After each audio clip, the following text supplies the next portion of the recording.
días chicos, ¿qué tal? Un gusto, les mando un enorme saludo. Bueno, hoy en el día de hoy vamos a estar aprendiendo acerca de los sonidos de los animales. Con la profe Tami vamos a estar cantando una canción. Vamos a cantar la canción del conejito. ¿Quién se acuerda de la canción del conejito? Vamos a cantar juntos. A ver. Cerquita, cerquita, cerquita, muy lejos, muy lejos. Cerquita, cerquita, cerquita, muy lejos, muy lejos. Saltan los conejos, frente al espejo, dan la vuelta y se van. Come zanahorias, ñam, ñam, ñam. Todos los conejos dan la vuelta y se van. Tiran muchos besos, muam, muam, muam. Todos los conejos dan la vuelta y se van. Vamos a decirle chau chau al conejito. Chau, chau. Chau. Ahora la profe Romy nos va a poner el sonido de los animales. Ustedes tienen que adivinar qué animales.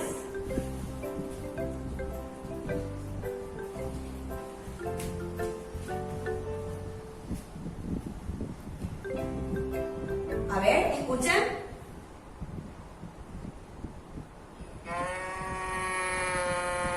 ¿Quién es?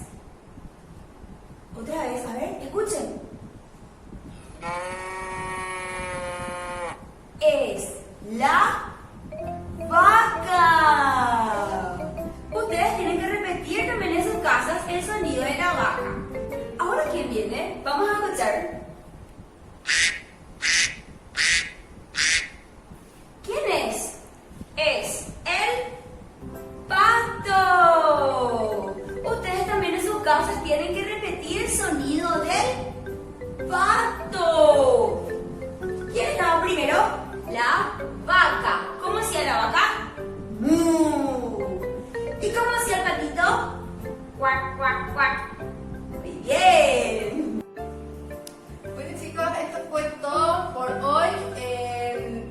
Con la ayuda de papi y mami pueden seguir buscando más sonidos animales para poder aprender sobre ellos.